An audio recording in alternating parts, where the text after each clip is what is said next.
kung gusto mo mawala yung stress sa buhay, mag-alaga ka ng mga hayop tulad ng isda, ibon, karapata, ay karapata. Kaya naman ang pagbebenta. Parang may kamukha.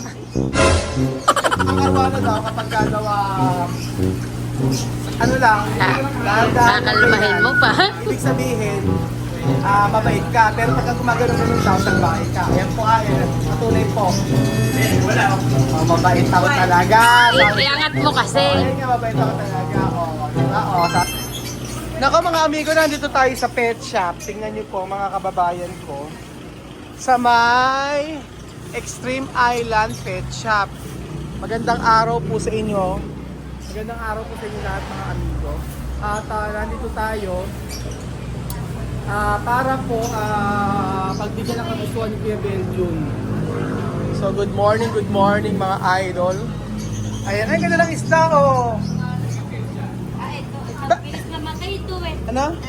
Ay, madam parang may nakikita ako. Kailangan na kita. Ito, parang Asan? ikaw. Ito, Asan? Ito. Ay naku, parang ikaw madam, ano? Tayo. Asan yung sa akin dyan? Ako dyan? Itim siguro. Oh, Ito itim. Oh, katulad ko kakilala ko itim yung buti. O, sino yan? Ayan o, kilala Anong letter ang pangalan? mo. I-press. Ano, tanongin mo na kita, bakit pa kasi gusto mo ang arwana? Kasi ang arwana kasi, Ba't gusto mo mag-alaga ng isda? kasi para matakal sa stress. Nawala stress? Ayun o, meron ka ditong bulig. Ay, bulig, hito. Ay, hindi. Kalaki ito. Alam hito. Alam. Hindi ko naman gusto niya na yan. Alam mo kung anong klaseng isda si Kuya Belgium? Ano lang ito. Eto, anong klaseng isda si Kuya Belgium? Turo mo. Ayan, turo mo. Parang medyo malaki. Anong klaseng isda si Kuya Belgium? Janitor. Ito. Wala medyo malaki kasi. Janitor fish ka daw, Kuya Belgium. Hindi ikaw po. Janitor fish ka daw, sabi ni Madam. No? Janitor fish. Oh, very good. Kasi masipag sila maglinis ng dagat. Ay, ng ilog. Eh si Madam, anong klaseng isda si Madam? Lizard fish. Ano? Lizard. Lizard fish ka daw. Ay, ewan ko sa kanya, siya bibili po eh. Ano bibili mo? Tatanungin kita ate. Ate, ano bang yung... Bakit naman may hiya ka? O tatanungin kita, isda ka ba? Bakit? Magsabi mo bakit? Eh kasi parang... Ano mo ito? Kasi daw kasi lumalaki yun. Teka lang muna, meron muna akong pick up line kay ate. Ate, isda ka ba? Bakit? Kasi ang asim-asim mo eh. Wala eh. Paksiw. Paksiw na bang play? Ayan na. Ayan. Ate, ano ba yung isda ang tumatagal? Kailangan ng mga design, no? Oo, hindi. Ate, ano? Ate, may tanong ako sa'yo. Kasi nag-ano kami dati, nag-aquarium. Ang problema, madaling namamatay. Ano po bang isda?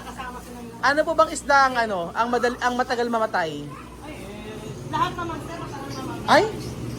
Hindi. Ano na? Wow. So ayun mga amigo, hindi ko alam baka. Ayan o. Ay, yun ang gusto mo. Yung dulo. Yung dulo daw po. And then, ayan po mga amigo, marami ditong mga... Ano tawag ito? Koi ba dito? Koi ba to? Ayan, may koi. May koi fish. Tapos, merong ang tawag dito, tiger. Tapos, ito maganda, madam mo. Ito dapat ang ano. Ito naman extra. Ano? Ano? Kaya nga, may sakit ano. Hydrocephalus. Yung isda na may hydrocephalus. Kawawa naman ano. Kailangan may kasama yung... Kailangan i-drain yung tubig ano. Ha? May sakit Marvin. ganyan, flower horn. Anong flower horn nalalaman dyan? Hindi, sinasabi ka kanina eh, pagka mabait yung tao, ano mangyayari sa ano, ganito. Kalmado. Pag, kunyari, paano malalaman? Pala nung ulit ko yung pwede. Sige, malalaman natin. Ang isda, pagka, paano? Mabait ka. Pero pag nagkakawag na ganon, salbahe ka. Okay, try natin. Arwa. Ay, sa Arwa na lang. Halika, halika. Try natin. Halika dito. Halika. Okay. I-try natin, oh. Hawakan mo nga. Tingnan natin kung gagalaw. Salbahay ka. Kumala. O, tingnan try natin. Ang arwana daw kapag daw ano lang, Kakalmahin mo pa. ibig sabihin, mabait ka. Pero pagka gumagano'n daw, salbahay ka. Ayan po patunay po. Wala. Mabait ako talaga. Iangat mo kasi. Ayun nga, mabait ako talaga. Di ba? Sabi sa'yo, mabait ako. Ikaw, halika. Nakikita tunay mo ugali dito, halika. Dali. Isa-isa kayo. So pagka nagkakawag daw yung yung isda, ibig sabihin, salbahe. Si Madam salbahe, ikaw. Bigyan mo yung kamay mo. Okay. Iangat mo. Ay, mabait si Ninang. Mabait talaga. Bakit nalika rito? Try mo rin. Ikaw nagsabi sa amin yan eh. Kailangan panindigan mo. Ayan. Ano? Kasi yung arwana, pag malaki na, malaki na, lagi sinilomito. Pag may pumasok sa loob, Try mo nga, try mo kami masige. Mabait din si Marvin, hindi masyadong papalag. Bakit para sa'yo lang? Pwede na ka, ikaw yung last. Hawakan mo yung arwana, ganun mo yung sabihin, hindi mo hawakan sa loob. Ayan. Ay, mabait din, Madam, talaga ikaw lang ang salbahe. Yun ang pirana sa bed. Dahil itong fish nga daw yan. Ayan pa mga amigo, ito binili ni Kuya Bel Jun. Anong nasa isda yan? Ito ba ni Penny sa amin ng dragon fish? Bilan mo nga ako ng ito.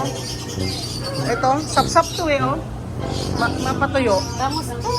Ay, oo nga, may bangus. Pero sap-sap ito. Bangus yan, Ayun eh. yung sap-sap.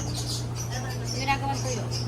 Alam mo yung kaklase ko ng... Ito ilagay mo doon sa isama. Yung kaklase ko ng college. Halika, may pakikita ko sa'yo, halika ate. Etong may pakita ko sa'yo.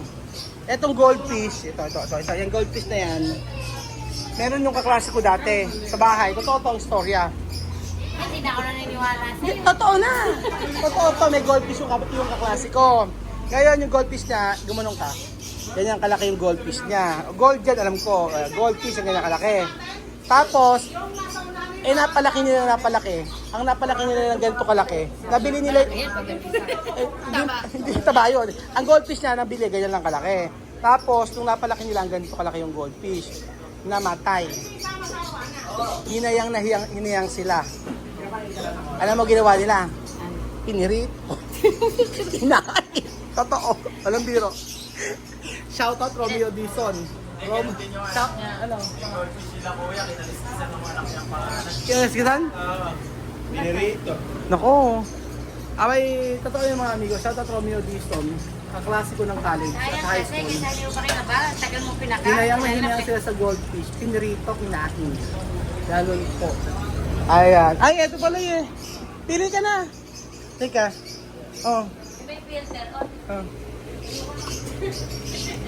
Pili na, may pasalubong ako sa'yo. Ano? Bakit? Unahan na. Sa aso nyo, sabi ko. Di ba may aso kayo malaki? Ano parang yung aso nyo? Si Sky. Sky yung laki na yon. Ang laki na aso nyo eh. Anong aso ba yun? Belgian Malinois. Belgian. Totoo, ang laki ng ang laki po ng aso nila, Madam. Doon sa video, maliit pa yun. Ayan. So, ayan po si Kuya Belgian mag-aalaga. Bakit pwede mo pagsamahin yung arwana at saka yan? Pwede na pala. Kapwa niya singer. Joke.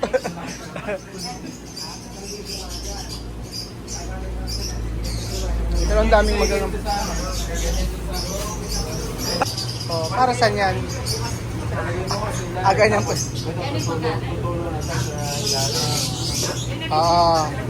Kasi ano to, may filter to para hindi mo tumutuloy. Mahirap lang maglinis. So pag bumili ka ng aquarium, pag bumili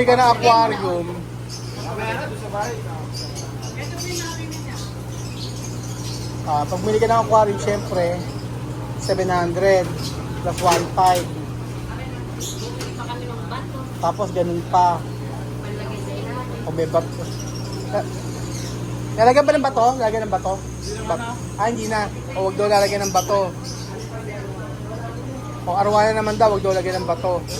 Sabi nga nito. Para sa Boracay.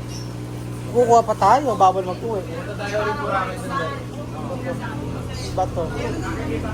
Bato sa ano? I-donate mo na yung bato mo sa Apdo. 500 do. Diyos ko ano mo kay to. Kaya kay Sky, Oo. ang arte naman ni Sky, may paganito ganito. Very na ano na yung liver. Ah, Kasi pinagpapakain ko sa kanya. saan? Pausi. Magkano ba ganito? O mahal naman?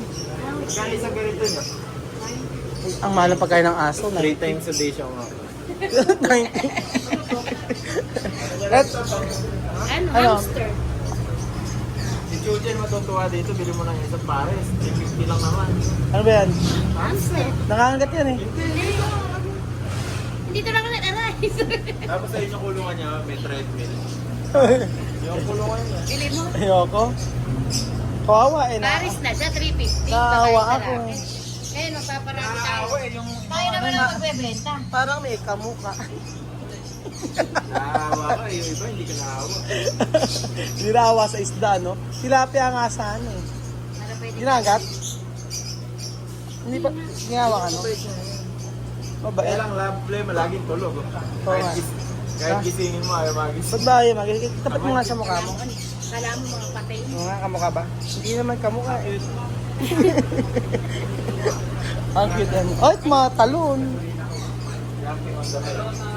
Meron ganun ito, oh. Ito yung kinakain, di ba dinatry? Siya, may dinada ng problema. Kaya nga eh. Dapat pang-chemo na to. Pang-chemo. May hydrocephalus ano. Nagmamakaawa o pakawalan mo na. Disclaimer kung sinasabi. Disclaimer. Kamabas din ako sa pagkakasabi ko. May hydrocephalus. Charot. So ayan po mga amigo, nakabili na po si Kuya Belgio ng kanyang aquarium. Ayan po.